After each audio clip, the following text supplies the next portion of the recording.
No início do século XIX, o governo estadunidense passou a incentivar a expansão territorial para o oeste, chamada de Marcha para o Oeste, e esse processo de expansão estava amparado pelo Destino Manifesto, que pregava que os estadunidenses eram o povo escolhido por Deus para levar a democracia e o desenvolvimento à população ocidental, e essas eram chamadas de Terra de Ninguém. Entretanto, nesse processo, os indígenas sofreram com diversos tipos de violência.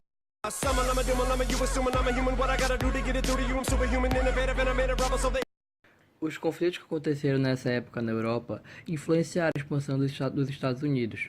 A França vendeu o território da Louisiana para os Estados Unidos em 1803, pois tinha o intuito de concentrar as forças nas batalhas. A Espanha tinha sido invadida pelo Império Napoleônico, logo não tinha como manter seu território na América, por isso vendeu o espaço que hoje corresponde ao estado da Flórida. Entretanto, os conflitos existentes na Europa também trouxeram prejuízo à expansão dos Estados Unidos, visto que foram obrigados a escolher um lado na guerra iminente entre França e Inglaterra.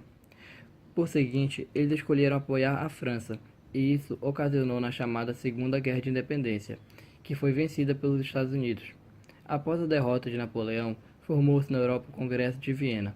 Nesse congresso, o presidente americano James Monroe estabeleceu que a doutrina Monroe, que delimitava que os europeus não podiam interferir nos conflitos da América e os Estados Unidos nos conflitos da Europa, e criou o lema América para os americanos. Assim, a doutrina Monroe oferecia aparato ideológico para a expansão americana.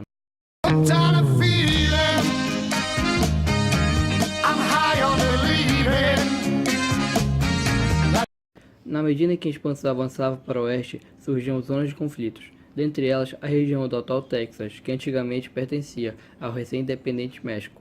Por meio de acordos assinados em 1820, o governo mexicano autorizava a migração de estadunidenses para a região. Entretanto, a mentalidade escravista dos estadunidenses entraram em conflito com a política do México. Com isso, o Texas proclamou independência e juntou-se aos Estados Unidos. Isso causou uma guerra entre México e Estados Unidos, que foi vencida com extrema facilidade pelos norte-americanos. As inovações tecnológicas do período aceleraram tanto a produção de gêneros agrícolas quanto a instalação de indústrias têxteis por todo o território, e as locomotivas dinamizaram o mercado interno, com sinais de progresso inquestionável a todos.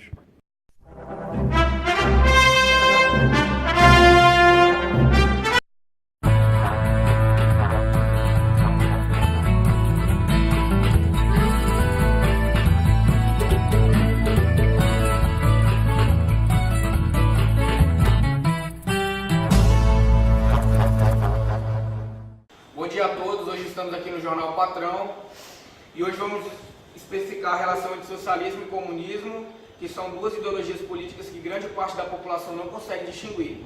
E hoje vamos mostrar dois cientistas políticos que irão especificar as suas diferenças. Saul. Bom dia, Gustavo. Bom dia, Fernando.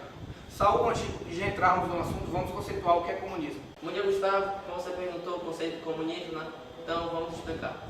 O comunismo pode ser definido como uma doutrina política que visa a libertação do proletariado, baseada na propriedade coletiva, que prevê a superação do capitalismo por meio de lutas de classes, e a instauração de um partido único, visando uma sociedade sem classes. Agora, Saul, fale pra gente um pouco sobre o conceito, sobre o socialismo. Do ponto de vista econômico, o comunismo seria uma etapa final do sistema que visa a igualdade social e a passagem de poder político e econômico para a mão da classe trabalhadora. Para atingir esse estágio, era necessário passar pelo socialismo. Uma fase de transição onde o poder estaria na mão de uma burocracia que organizaria a sociedade com uma igualdade plena, onde os trabalhadores seriam dirigentes e a igualdade não existiria. A sociedade visada aqui é sem classes, ou seja, todas as pessoas têm a mesma condição de vida e desenvolvimento com os mesmos gastos e mesmos despesas. Obrigado, Saul. Obrigado, Gustavo. Obrigado pela compreensão e agora vamos aos comerciais. Hotel Trivago. We can't go on together with suspicious minds. And we can build. Boa tarde, estamos de volta. E agora o Fernando aqui, beleza, Fernando? O Fernando vai nos apresentar a diferença entre socialismo e comunismo. Diga lá, Fernando. Bem, o regime da União Soviética, assim como outros, pode ser considerado socialista. Por quê? Porque o raciocínio de Marx previa que a sociedade comunista só poderia ser formada após uma experiência capitalista. E no caso da União Soviética, esse capitalismo não aconteceu antes de se tornar comunista, pois a União Soviética, antes de ser comunista, era formada por uma economia medieval. E o comunismo de Marx prevê que uma sociedade comunista vai se formar após a deterioração do capitalismo já existente naquela sociedade. Finalizamos aqui mais uma edição do Jornal Patrão. Espero que vocês tenham gostado do assunto de hoje. Obrigado, Saúl. Obrigado, Saúl. Obrigado, Fernando. Obrigado. Até a próxima edição. Bom dia.